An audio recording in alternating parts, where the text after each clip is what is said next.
Halo pemirsa JPR TV dari Sabang sampai Merauke, dari Miangas hingga Pulau Rote. Bertemu lagi bersama saya Bona Azari Disa dalam program Kominfo Newsroom. Halo pemirsa JPR TV dari Sabang sampai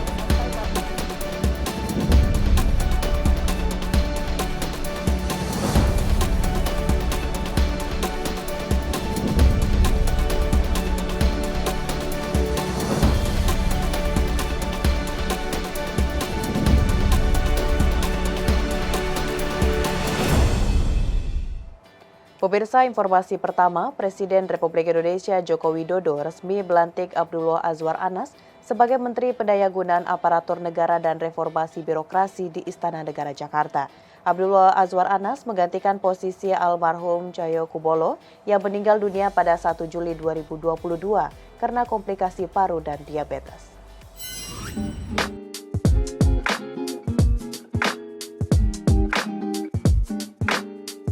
Presiden Joko Widodo resmi melantik Abdullah Azwar Anas menjadi Menteri Pendayagunaan Aparatur Negara dan Reformasi Birokrasi pada 7 September 2022 di Istana Kepresidenan Jakarta. Azwar Anas dilantik menggantikan Menpan RB sebelumnya, Cahyokumolo, yang telah wafat pada 1 Juli 2022 lalu. Azwar Anas menjabat sebagai Menpan RB dalam sisa masa jabatan periode 2019-2024. Sebelum dilantik menjadi Menpan RB, Azwar Anas menjabat sebagai Ketua Lembaga Kebijakan Pengadaan Barang Jasa Pemerintah yang dilantik Presiden Joko Widodo pada Januari 2022 lalu. Pria kelahiran Banyuwangi 6 Agustus 1973 ini mengawali karir politiknya sebagai anggota MPR RI utusan golongan pada 1997 saat dirinya masih berusia 24 tahun. Pada 2004 hingga 2009 dirinya tercatat sebagai anggota DPR dan pada 2010 hingga 2021 Anas menjadi Bupati Banyuwangi selama 2 periode.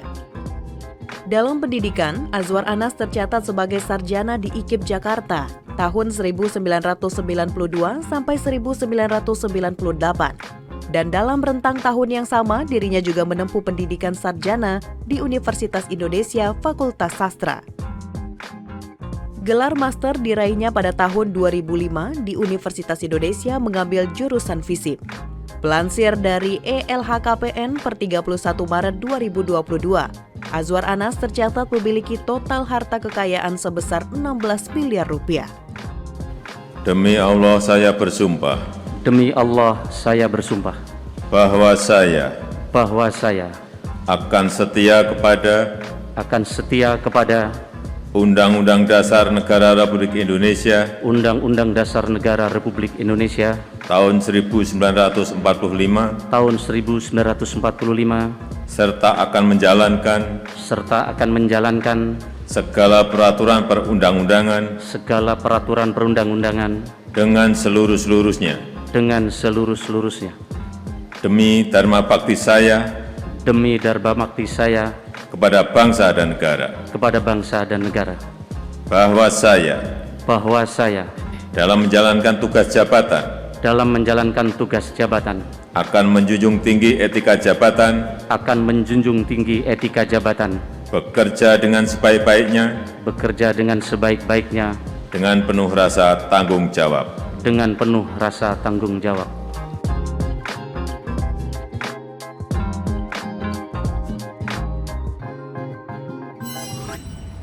Menko Polhukam Mahfud MD menyampaikan arahan Presiden Joko Widodo untuk lebih masif menggelar diskusi terkait pembahasan RUU KUHP. Menurutnya RUU KUHP harus segera dilakukan perubahan. Hal tersebut untuk menyempurnakan KUHP yang selama ini digunakan.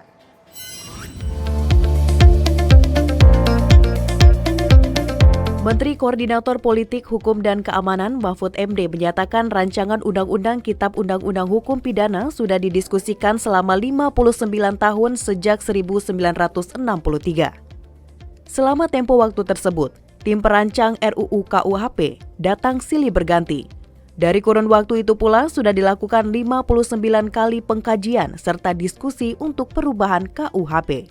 Tidak hanya itu, Menteri Mahfud juga tidak menampik jika terjadi polemik di tengah-tengah masyarakat mengenai RUU KUHP. Menurutnya hal itu menjadi permasalahan yang harus ditampung untuk diselesaikan. Kemarin tanggal 17 Agustus, kira-kira tanggal sebelum HUT itu sudah mau disahkan, sudah siap, tapi Presiden manggil kita. Manggil kami tanggal 2 Agustus, udah KUH pidana itu sudah siap, tapi sosialisasikan lagi. Dipanggil Menkumham, Menko Polhukam, Jaksa Agung, Polri, Kominfo, dan semuanya panggil. Diminta lakukan sosialisasi lagi ke kampus-kampus, ke LSM, ke ormas-ormas, diskusikan lagi. Ada enggak yang masih menjadi pertanyaan bagi mereka? Beritahu aja bahwa ini kebutuhan masyarakat, oleh sebab itu masyarakat harus tahu. Sementara itu pemirsa, di kesempatan yang sama, Wakil Menteri Hukum dan HAM Edy Omar Syarif mengajak semua kalangan mengambil bagian aktif dalam sosialisasi rancangan Kitab Undang-Undang Hukum Pidana. Dengan memfasilitasi pelaksanaan diskusi publik diharapkan dapat menampung aspirasi dan membuka partisipasi masyarakat.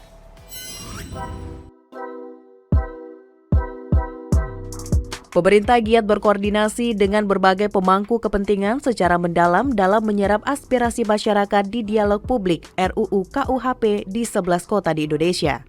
Wakil Menteri Hukum, Keamanan dan HAM Edward Omar Syarif Hiarij mengatakan, terselenggaranya diskusi publik merupakan bentuk upaya pemerintah memfasilitasi masyarakat untuk segera mengesahkan RKUHP menjadi KUHP. Ya kan, seperti yang sudah kita sampaikan beberapa waktu yang lalu bahwa urgensinya adalah menerima masukan dari masyarakat. Dan tadi salah satu contoh yang baik, ada penanya ketiga dan kebetulan adalah seorang Kapolsek apa Kapolres, itu mengusulkan mengenai pasal 333 itu supaya tidak multi interpretasi harus memberikan definisi mengenai kenakalan yang menimbulkan bahaya. Kenakalan itu apa definisinya dan bahaya seperti apa. Saya kira tidak menjadi soal kalau harus kita tambahkan dalam penjelasan. Tim juru bicara sosialisasi RKUHP Kemenkumham Albert Aris menyatakan akan menyeimbangkan berbagai masukan publik ke dalam RKUHP. Diharapkan keseimbangan ini akan mempercepat disahkannya RKUHP. Jadi menyusun suatu RKUHP di negeri yang multi etnis, multi religi, multicultural memang sangat tidak mudah ya. Tetapi kita berupaya mencari titik keseimbangan atau equilibrium dari materi muatan yang ada dalam RKUHP. Nah, penyusunan materi yang seimbang tersebut dapat diperoleh dari mendengar masukan atau usulan dari masyarakat dan kelompok strategis agar KUHP ini bisa menjadi suatu aturan hukum yang dapat diterima semua kalangan. Kementerian Perhubungan melalui Dirjen Perhubungan Darat resmi menaikkan tarif ojek online atau ojol dan bus akap ekonomi.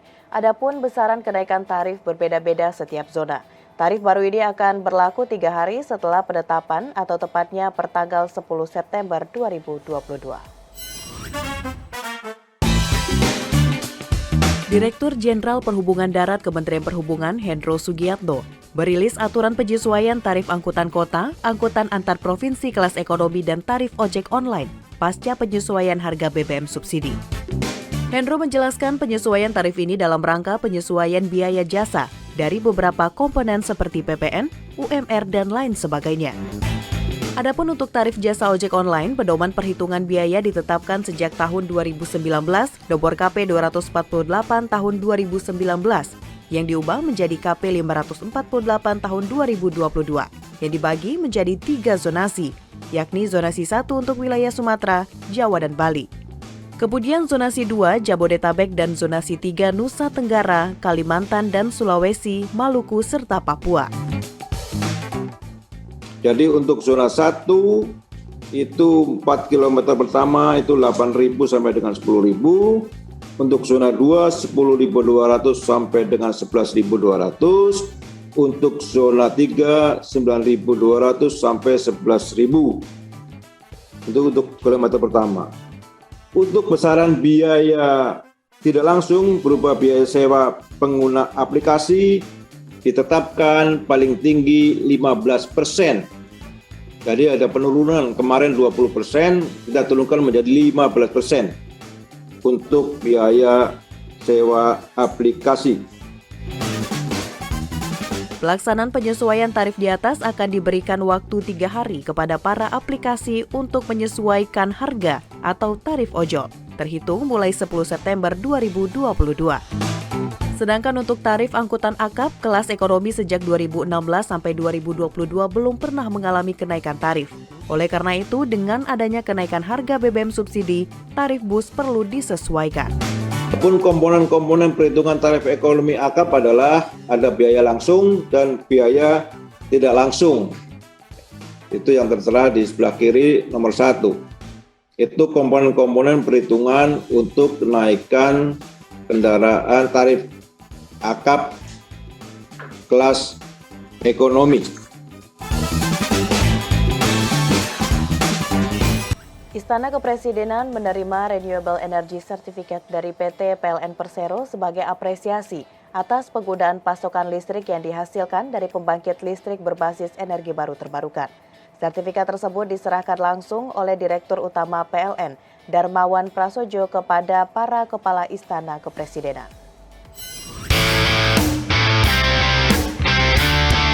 Istana Kepresidenan menjadi salah satu garda depan dalam pemanfaatan energi baru terbarukan guna menghadapi perubahan iklim serta mewujudkan transisi energi bersih sesuai dengan arahan Presiden Republik Indonesia Joko Widodo.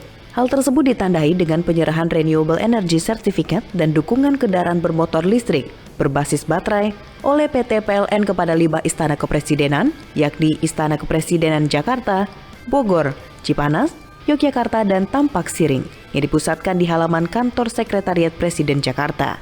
Kepala Sekretariat Presiden Heru Budi Hartono mengatakan bahwa Sekretariat Presiden akan berkomitmen untuk terus beradaptasi dalam menghadapi perubahan dunia. Langkah ini memastikan transformasi energi terbarukan di lingkungan istana secara bertahap. Yang pertama adalah pembangkitnya, Pak ya, listrik, kelistrikan, aliran, kabel-kabel semua kita ganti secara bertahap, termasuk juga kecilnya, Pak, Nah itu UPS-nya, gensetnya, UPS-nya itu semuanya baru.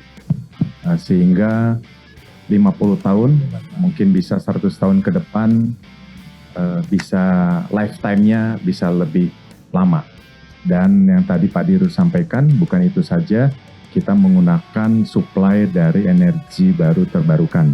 Selain di lingkungan istana, konsep ramah lingkungan dengan energi baru terbarukan ini juga akan diterapkan di ibu kota negara Nusantara. Memang ada tambahan biaya, Pak ya. Memang ada tambahan biaya, itu kecil lah, Rp35 per kWh. Nah itu tidak ada nilainya dibanding dengan kita mendukung lingkungan yang hijau, lingkungan yang bisa kita pertahankan dengan baik. Hal senada juga disampaikan oleh Direktur Utama PT PLN, Darmawan Prasojo, yang turut memberikan apresiasi atas inisiasi yang dilakukan oleh Sekretariat Presiden dalam pemanfaatan EBT. Menurutnya, Istana Kepresidenan akan menjadi contoh yang luar biasa terhadap penggunaan energi baru terbarukan. Kami sangat mengapresiasi bahwa Istana mengambil alih kepemimpinan dalam memerangi perubahan iklim ini dengan cara yaitu bagaimana pasokan listriknya betul-betul berbasis pada energi baru terbarukan, energi bersih.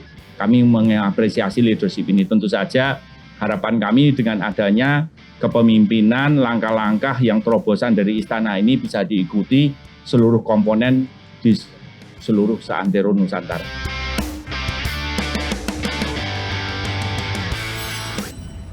Pemirsa, setelah jeda pariwara berikut kami akan kembali dengan informasi lainnya. Tetaplah bersama Kominfo Newsroom.